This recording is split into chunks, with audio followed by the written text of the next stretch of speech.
Hey guys, before we started the video, I just wanted to say that this is really meant for the people that have been around since my very first video, which was a Call of Duty Advanced Warfare video.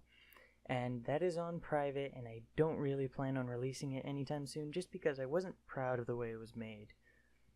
But anyway, I've used a lot of the same editing techniques since then, but I have figured out how to make those more effective and more pretty looking.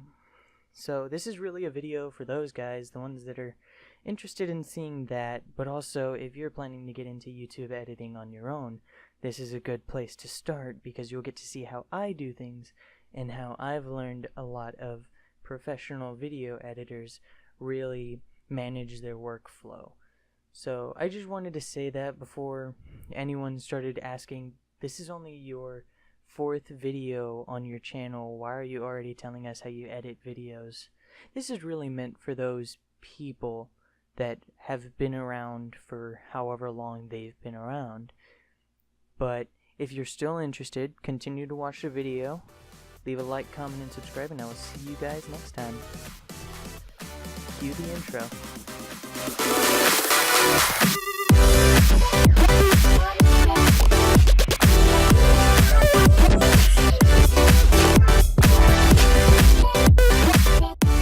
How's it going, everybody? My name is Ian K. David, and today I'm going to give you guys a quick insight on how I like to edit videos.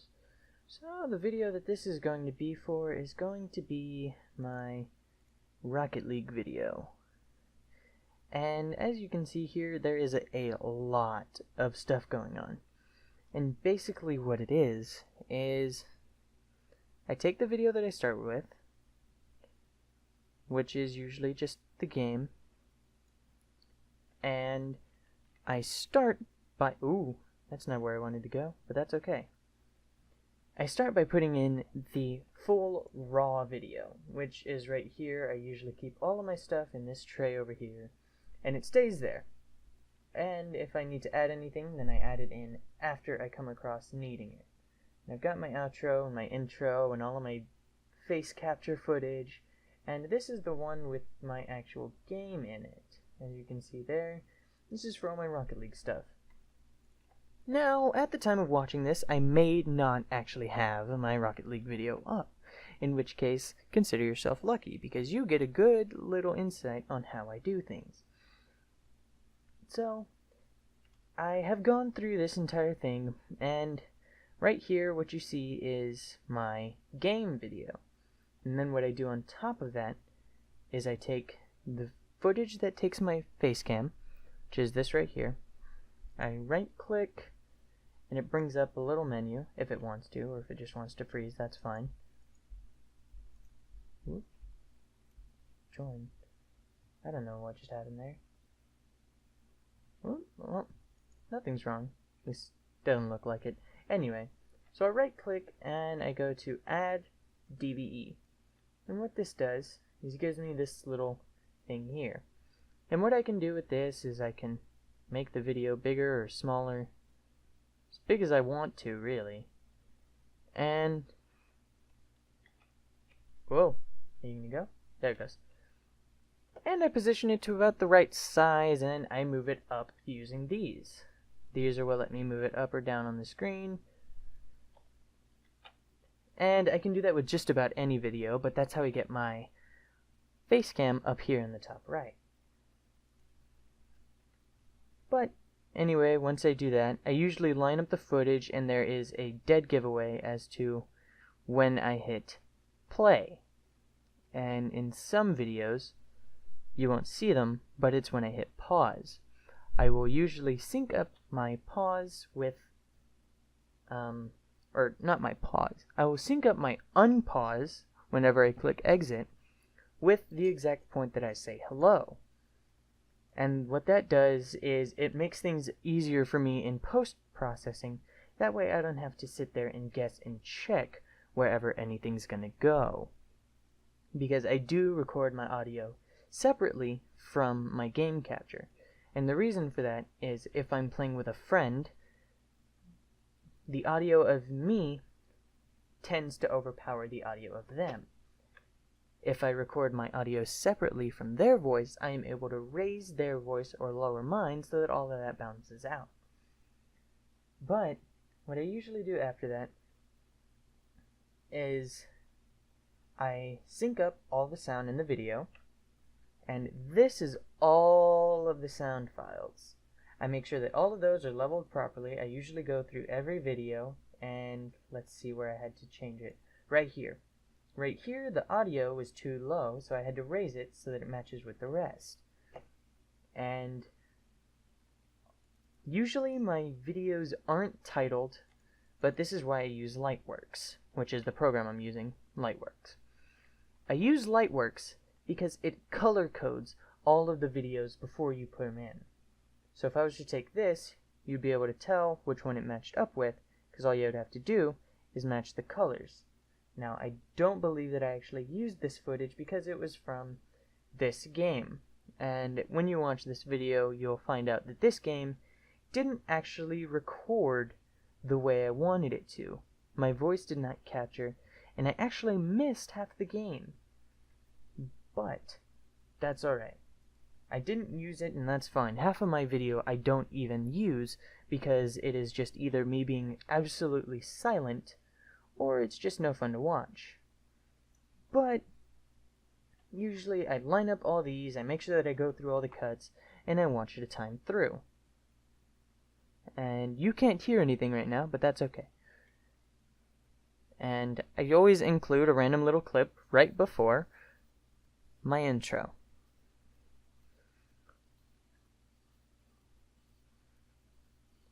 And I try to do a little sound bridge so that the music doesn't immediately go away.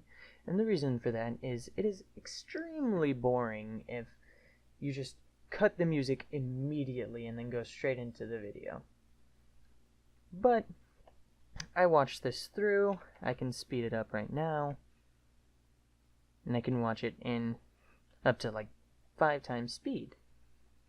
So I watch it through at normal speed, and I see if there's anything wrong with it. Now this video I've already been working on, and I know that the video is down packed. If it isn't, I can rely on you to tell me I messed up in the comments. By the way, leave a comment down below. And like, and don't forget to subscribe. Anyway, after I watch it through,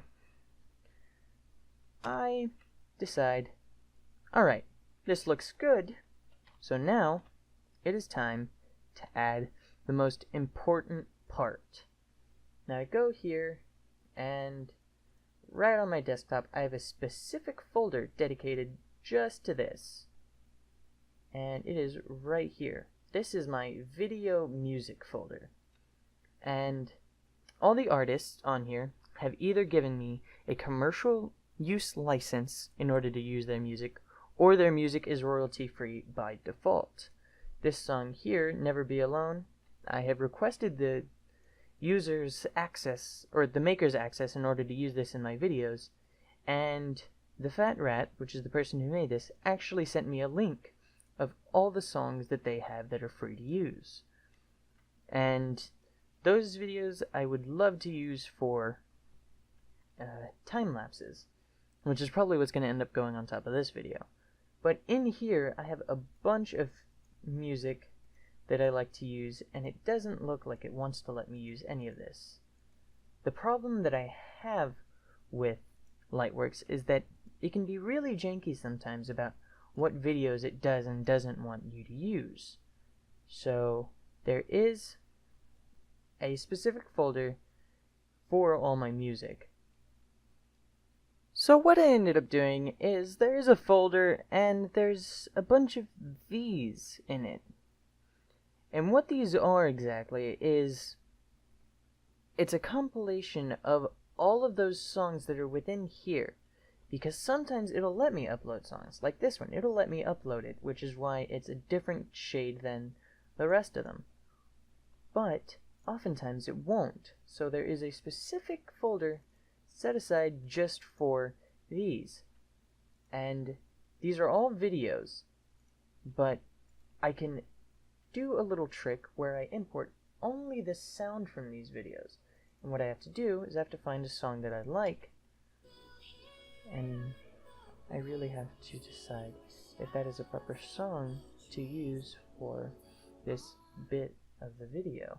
And once I do that, I am able to decide that is really loud.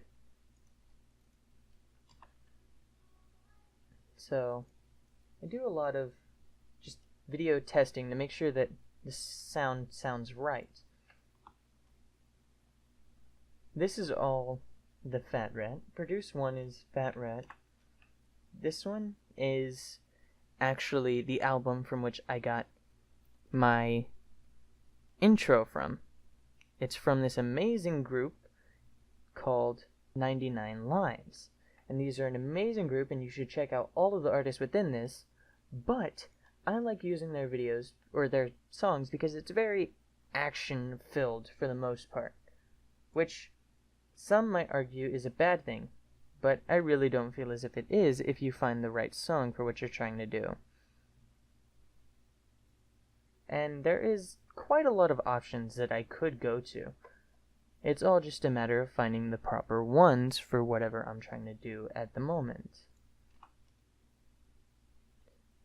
So I'm going to find a good song for what it is that I'm trying to do. So here's a good one here.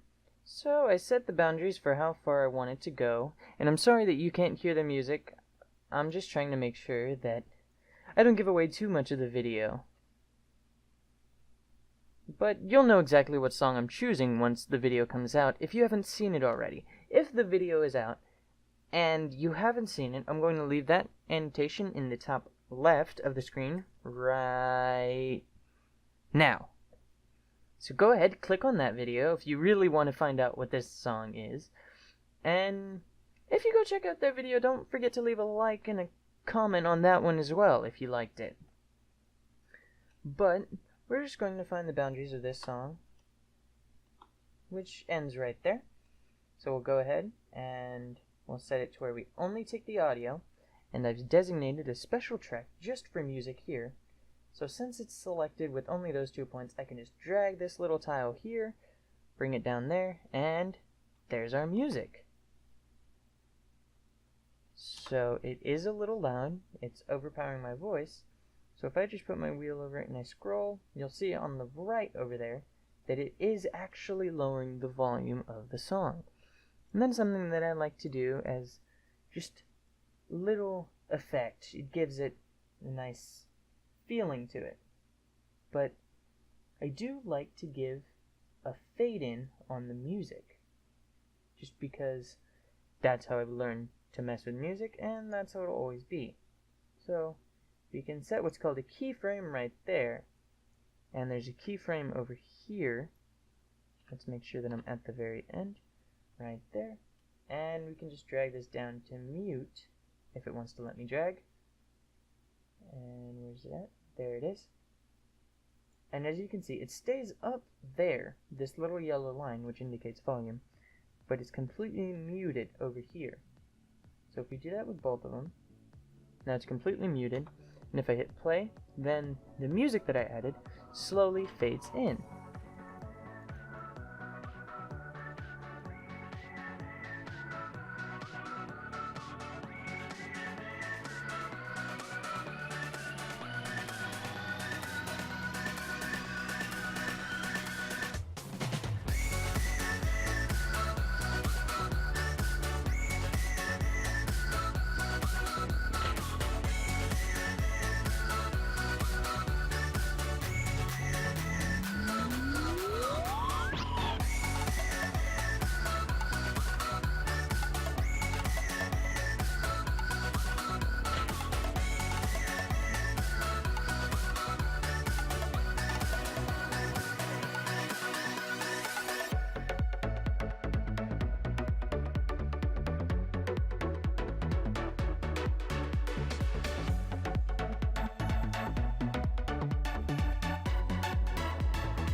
Alright. So, once I'm done with all of that, I usually just bask in my glory for a little while longer. And then, I take all this excess footage space that's at the very end. I take that, and I delete it. And then from there, all it's down to is just taking this, naming it, let's say RL1 for Rocket League Video 1.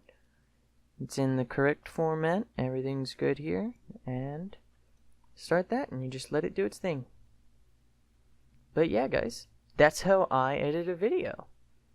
Not much, and I mean, I hope you had fun watching me go through and mess with every little audio setting down the way until I was finally finished with how it ended. But thanks for watching. Leave a like and a comment down below. See if you would like, or tell me whether or not you would like some more of these videos where I just talk about how it is that I go about my YouTubing. All of this stuff I have had to learn pretty much on my own. So I hope that it doesn't look too amateur. But if it does, let me know. Give me some constructive criticism down below. Don't forget to leave a like if you liked it. If you didn't, then I'm sorry. Give it a dislike, and I'll try to work on it. But if you think I've earned it, go ahead and click that subscribe button. And I will see you guys in the next video. Bye!